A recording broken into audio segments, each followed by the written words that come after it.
L'invité de la rédaction vous est proposé par Algérie Télécom. Algérie Télécom, le bon choix. Alors exceptionnellement la revue de presse est juste après l'invité de la rédaction avec tout le souci qu'on a eu à voir Mohamed Raouraoua. On a pu l'avoir. Bonjour Souheila El-Hachmi. Bonjour Ahmed Lahri. Il est en direct avec vous au téléphone depuis Luanda. Monsieur Mohamed Raouraoua, bonjour. Bonjour Souheila, bonjour à nos amis auditeurs et en particulier à notre collègue sportif. L'équipe nationale qualifiée au quart de finale de la Coupe d'Afrique après un début de compétition difficile. Monsieur Raouraoua, un commentaire sur cette qualification pour les quarts de finale? C'était effectivement un démarrage très difficile. C'était pas évident de prendre 3 buts au long du premier match et de revenir dans cette importante compétition.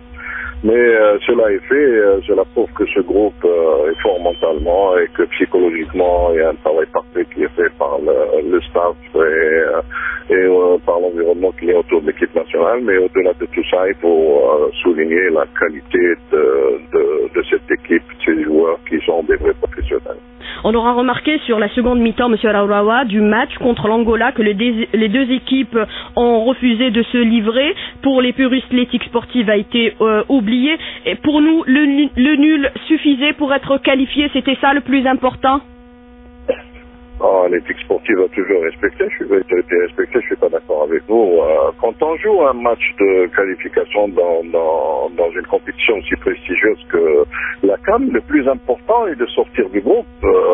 Les matchs, vous savez, se jouent à la même heure, les quarts de finale pour chacun des groupes, et c'était le cas hier. Il est vrai que le résultat du Mali nous parvenait, et donc parvenait à l'ensemble des concernés, et donc chacune des deux équipes, au moment de la seconde mi-temps, a essayé de préserver, comme on dit dans le jargon du football, sa cage, et donc de préserver un score nul pour tenter de se qualifier.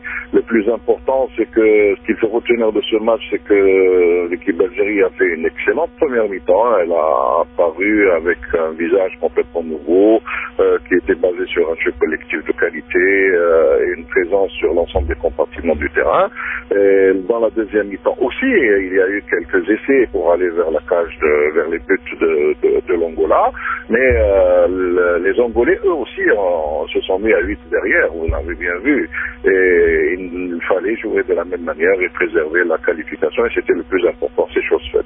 Alors nous sommes qualifiés aujourd'hui pour les quarts de finale. Nous nous déplaçons aujourd'hui à Cabinda. D'ailleurs, vous êtes à l'aéroport pour organiser le déplacement de l'équipe nationale. Une ville, Cabinda, une ville où avant le début de la compétition, le bus du Togo a été mitraillé avec le bilan qu'on connaît aujourd'hui, 3 morts. Avant ce déplacement, Monsieur Raouraoua, est-ce qu'il y a des appréhensions au sein du groupe? Non, d'abord, nous ne partons pas aujourd'hui à Cabinda. Nous avons décidé de partir en accord avec les joueurs, de partir le plus tard possible. Vous savez, on a une équipe de professionnels qui a l'habitude de voyager à la veille des matchs pour faire des distances beaucoup plus importantes. Le club de Karim Ziani, par exemple, est allé jouer un match de Champions League à Moscou. 5 heures de vol, ils partent la veille, ils jouent le match, ils reviennent. C'est un peu ce que nous faisons. Donc nous allons partir juste 2 jours avant le match. Nous partirons le 22 à bord d'un vol spécial pour arriver à Cabinda 1 heure après, faire un entraînement sur le terrain du stade officiel où se jouera le match et nous reposer pour faire un petit entraînement la veille du match et jouer le match et puis partir le lendemain, quel que soit X. Nous partons soit vers Alger, soit nous partons vers Benguela, c'est la ville qui abritera la demi-finale. Pour cela, toutes les modalités ici ont été prises. Sur le plan organisationnel, vous savez que nous veillons à ce que tout soit bien organisé et c'est déjà chose faite.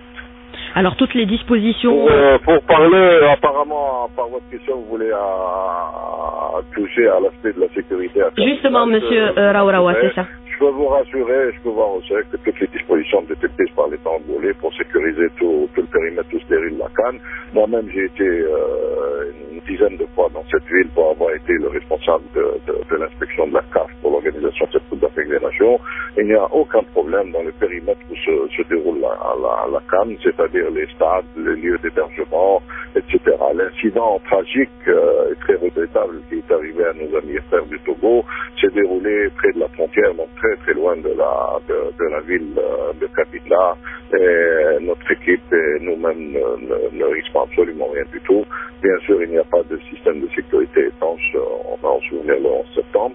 Mais de toute manière, toutes les dispositions sont prises pour qu'on soit tranquillement. Vous savez que l'équipe de Côte d'Ivoire est là-bas depuis le début, bien avant le tragique attentat contre l'équipe du Togo, et il n'y a pas de problème. Nous avons 2 Algériens de la CAF qui sont là-bas depuis le début de la compétition, avec qui nous sommes en contact quotidiennement. Tout se passe heureusement très très bien dans cette ville.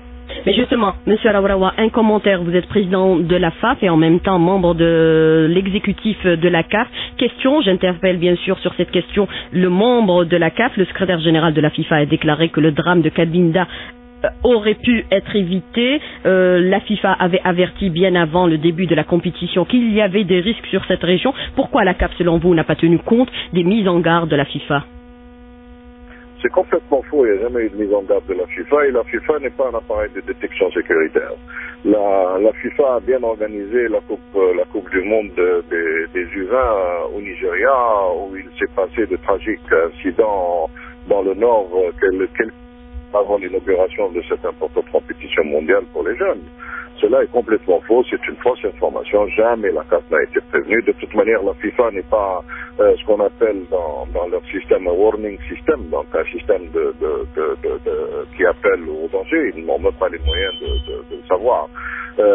Et donc ici, cette région-là était instable depuis longtemps, effectivement. Elle touche 2 pays dans ce qu'ils appellent le Cabinda.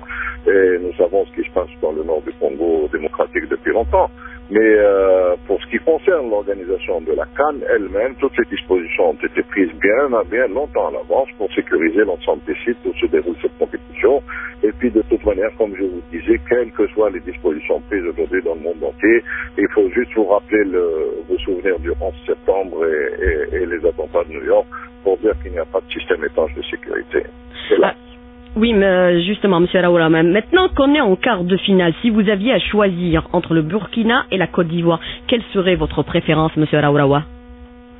Les joueurs répondent qu'on n'a aucune préférence, on joue contre n'importe qui. Quand on arrive à ce stade de la compétition, on joue un match de football, un quart de finale qui est un véritable match de coupe, puisqu'il y a une élimination directe, et quel que soit l'adversaire, on joue au foot. Ouais.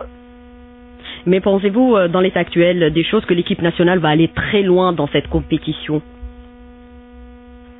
Écoutez, je crois que le plus dur a été fait parce que dans cette compétition, le plus important est de sortir des groupes. Et ensuite, c'est des matchs qui se jouent sur 90 minutes, voire avec une demi-heure de plus s'il y a des prolongations, en cas d'égalité dans le temps réglementaire.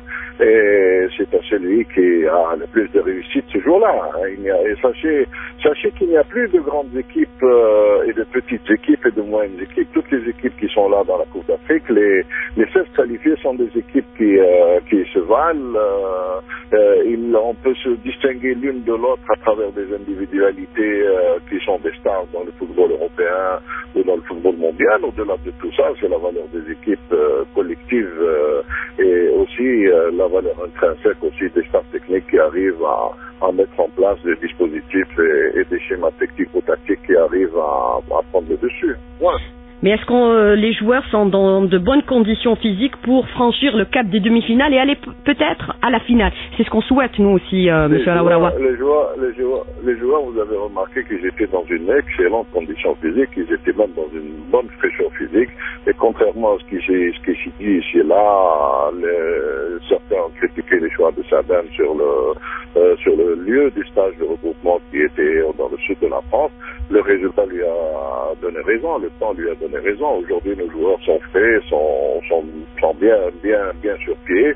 Vous n'avez pas de vue de joueurs trop fatigués, vous n'avez pas de vue de joueurs avec des crampes, vous n'avez pas de vue de joueurs trop malmenés. Et donc, c'est le plus important. Ça veut dire qu'il a assuré une bonne préparation et que les joueurs ont bien répondu au programme des différentes charges techniques qu'il a mis dans les différentes phases de préparation et d'entraînement ici à Luanda.